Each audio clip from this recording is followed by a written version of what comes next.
up, boy Cam? Your boy is your boy Cam is back on the podcast.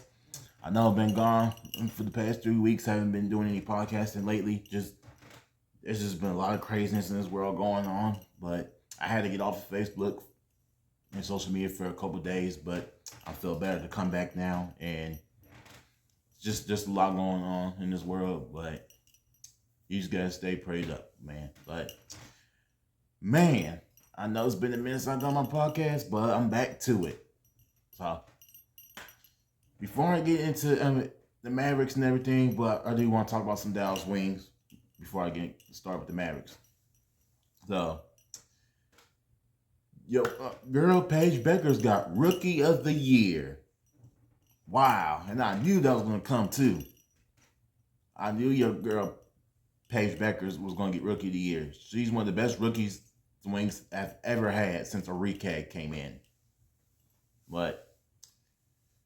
And also was also big news that the Wings actually fired Chris Kolances.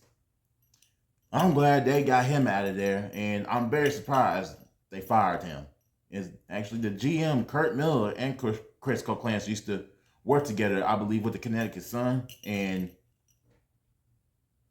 they fired him and let him go after that. I mean, Chris Kolances' rotations have been bad since his first game this season, and he just didn't know what the hell he was doing. Like, let's take an example. Like, when they played against the Golden State Valkyries, like, Chris was drawing up the play. Haley and Enrique and Paige looked very confused what he was drawing up. I was like, man, honestly, he just wasn't a great coach. And then, let's go back to when they played the Atlanta Dream. They played, Chris drawed up the play for the final shot. And then Paige looked confused what he was drawing up. It's like, this motherfucker has no clue what he's doing. But now that I talked about some of the Dallas Wings, and actually no, and one more thing, and the Wings actually got the win against the last game of the season against the Phoenix Mercury. Even though the Phoenix Mercury made it to the finals, and they'll be taking on Las Vegas Aces, and I think the Vegas are going to win in 6, and just because it's Asia Wilson, and there's just she's just unstoppable in the paint and winning MVP for the 4th time, and I'm happy for her. And she's one of my favorite players to watch. But let's get into what happened.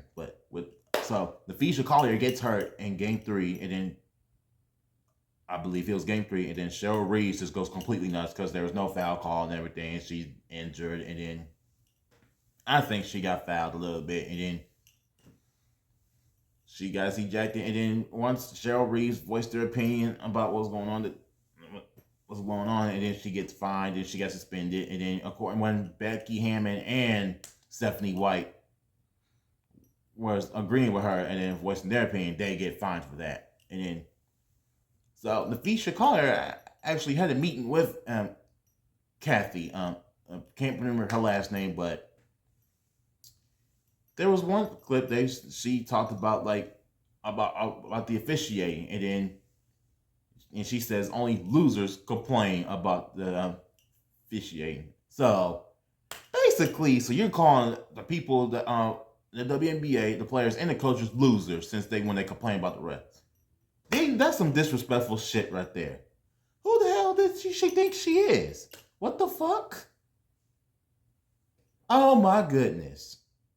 That is one of the most disrespectful things I've ever heard, the commissioner say. Some about losers like that. Like, if I'm called loser, I would be crashing now. I would voice my opinion. The league wants to find my ass just to voice my opinion. They can find my ass all they want. And now I agree with Nafisha Collier. The WNBA league office is one of the worst leadership. I agree with her because they're not doing nothing with these damn officials. Like, this is one of the worst officiating I've seen in my life in the WNBA, especially when when JC poked Caitlin in the eye, Marina Mabrey shoves her, and then Mabrey does not get ejected for that. And I don't know how the officials did not see that, but they eject Sophie Cunningham for standing up for her teammate and throwing JC to the ground, and JC did deserve that because you don't poke somebody's eye like that. And finally, she stood up for her. And I mean, of course, Lexi got in JC's face and everything, just like telling her to chill out. But Sophie did the best part because those are the only two that actually defended Caitlin Clark. But in the end, Fever had a good year. They ended up losing the second round to Las Vegas Aces in Game 5, and now the Aces are now going to the finals.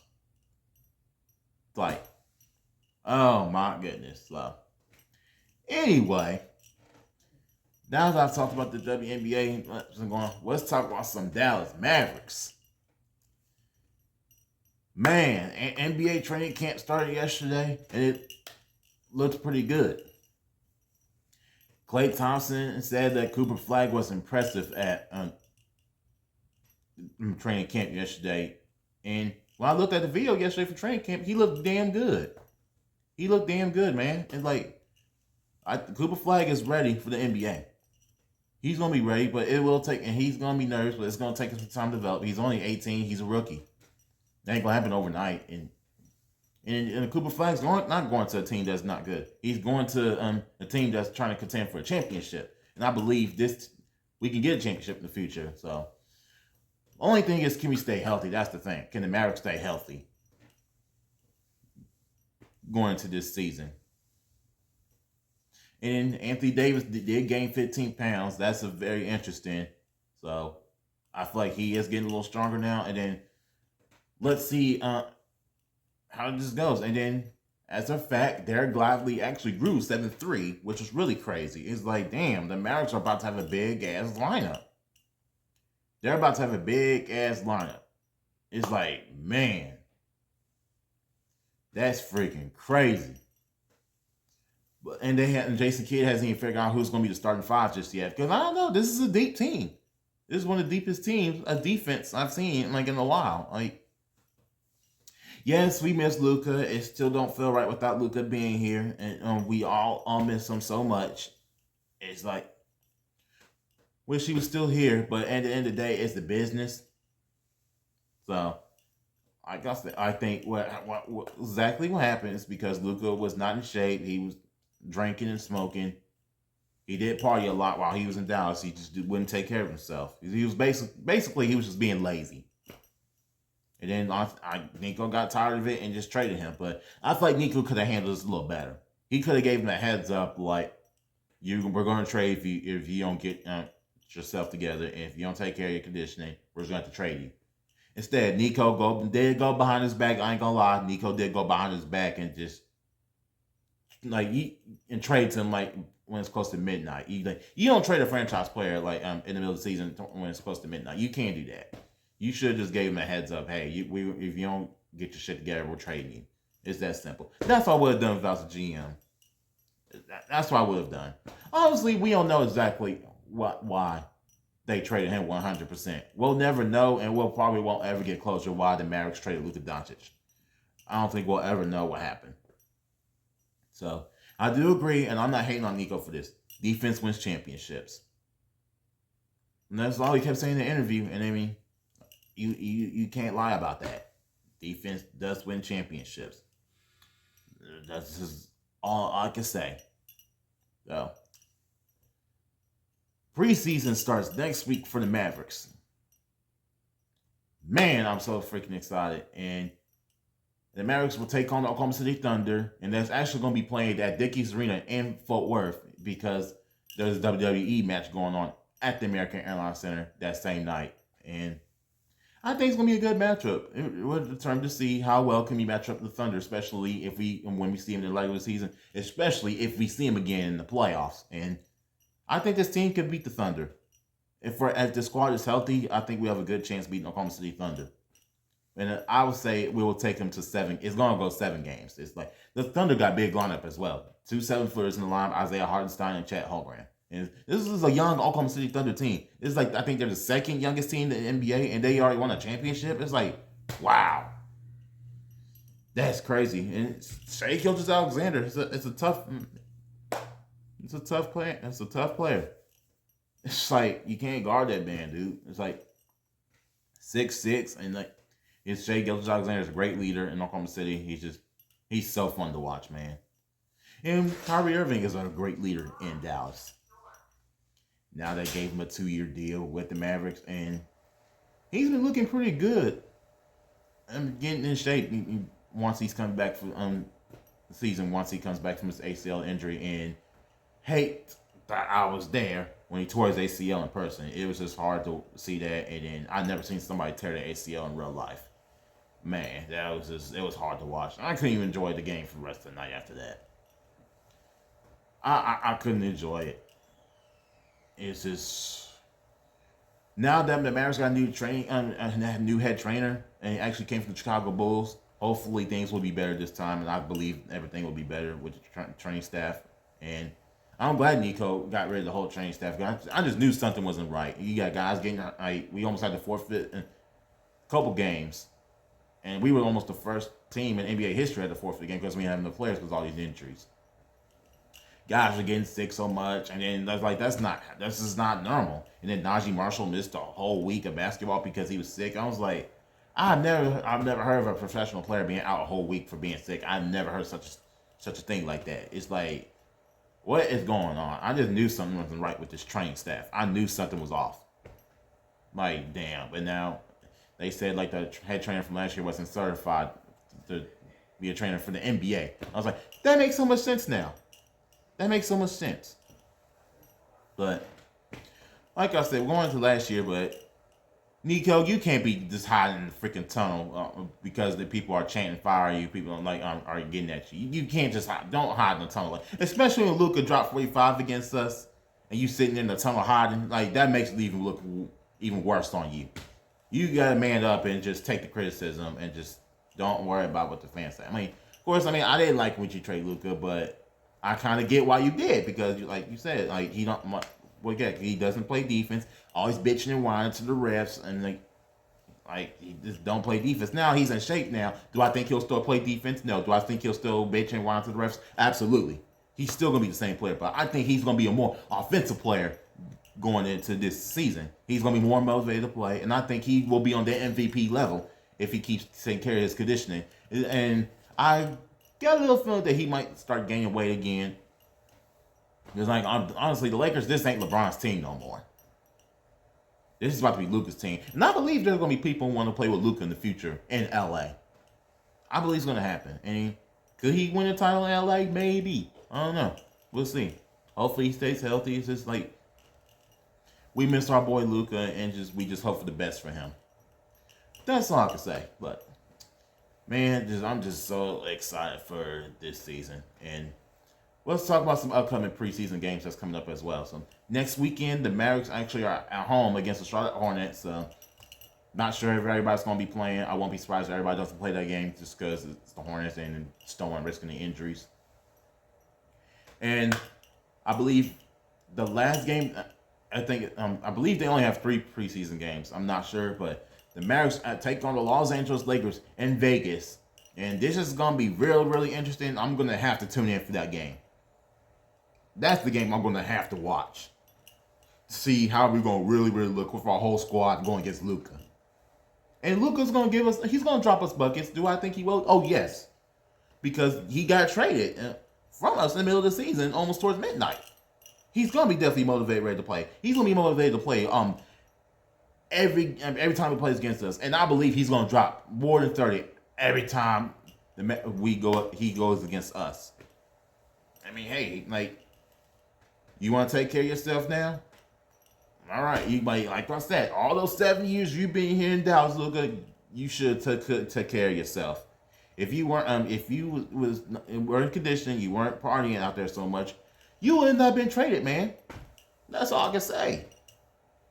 If you would have took care of yourself all those 7 years, you would have not been traded to LA. Yes, if Mark Cuban was still here, Luka would not have been traded. If he was still the full owner of this team, this trade would have happened. If Nico would have tried to trade Luka with Cuban still being around, Mark Cuban was not going to let that happen. He was not going to let Nico trade him. But now that Patrick Dumont's here, and then he's the new owner, full owner of the team, Patrick Dumont let that happen. But it is what it is. Like I said, it's the business, though. Obviously, P.J. Washington said he's tired of the fire Nico chants and everything. Obviously, the players know something that we don't even know. They must know something. We don't even know what happened behind doors. Obviously, like I said, we're never going to obviously get closure about why they traded Luka Doncic. Well, obviously, we'll never know. But first game of the season, the Mavericks take on the San Antonio Spurs. And I believe the Spurs are going to be a pretty good team going this year. And I think they could possibly be a playoff team. They could possibly I think they're going to definitely pass the play-in tournament. And if they can stay healthy as well, and I'm glad Wemby's back from his blood clot. And I hate you have to miss the half of the year for that. And I'm just glad Wemby's back on the court. I love watching Wemby so much. He's so much respected. And I respect the San Antonio Spurs team. You got De'Aaron Fox, you got Dylan Harper, you got Devin Vassell, Jeremy Shohan, Harrison Barnes, and you got Wemby. This is a pretty loaded squad right here. This is a loaded squad. And they said De'Aaron Fox could be missing the first game of the year against Dallas because of that. I think believes he has a hamstring injury. And hate to just see guys just getting injured like that, especially with Jason Tatum tearing his Achilles, and then Tyrese Halliburton tearing his Achilles in Game 7 of the finals. It's just hate to see anybody go down like that. Injuries happen. It's part of the game, unfortunately. It's just hate to see somebody go down like that. It's just, man, that's just Boston Celtics are going to be as good going into next year because they don't got Jason Tatum. And they lost Kristaps Porzingis. He went to Atlanta Hawks. And Al Horford left the Boston Celtics to sign the Golden State Warriors, which was a really big shock. So the Warriors are going to be all right. I don't expect them to be like a title contender team. I just don't see it happening. It's just the team's getting a little old. Klay Thompson's not there no more. Now he's with us. Who was up to see?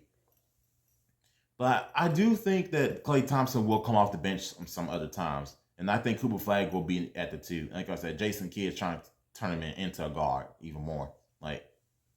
And I think Jason Kidd will work with Cooper Flag well to become having more guard skills. And just like he worked well with Giannis Antetokounmpo in Milwaukee, he helped him become a very good guard skills at 6'11".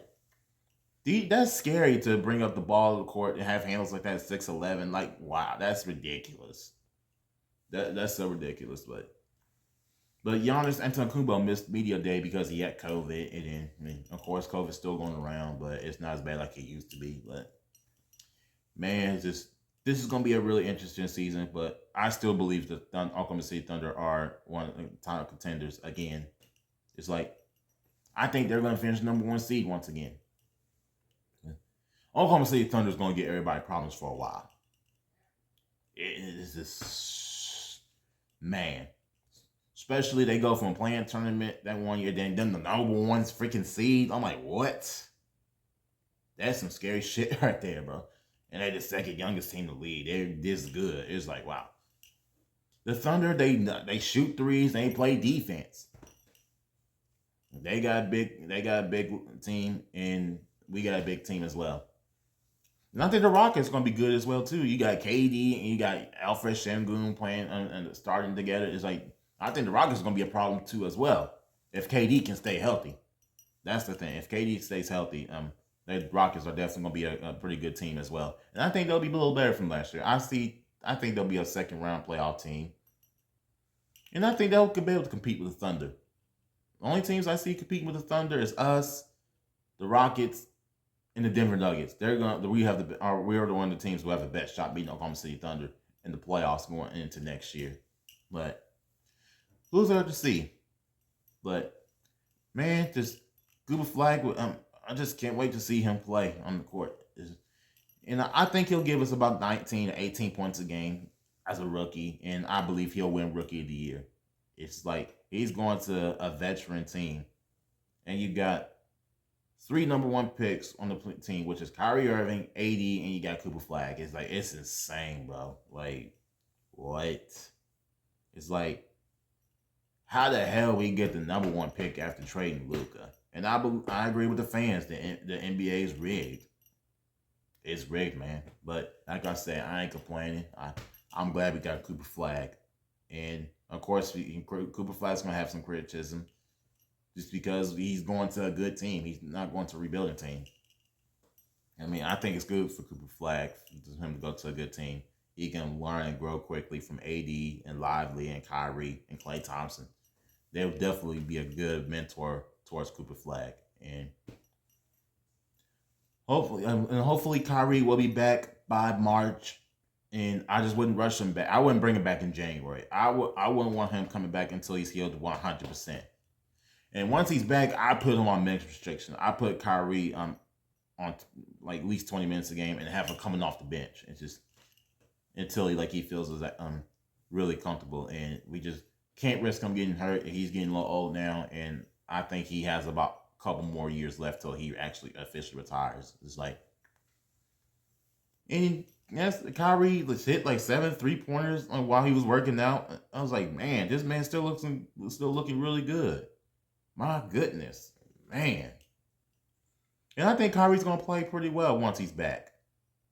But still gotta be cautious with him once he's come back. Just don't want to risk an injury even more. Just can't wait to see him back on the court, man. Just wish him for speedy recovery. I will see you on the next podcast. Hopefully the Mavericks get the win for their first preseason game, and hopefully we have a great, successful year.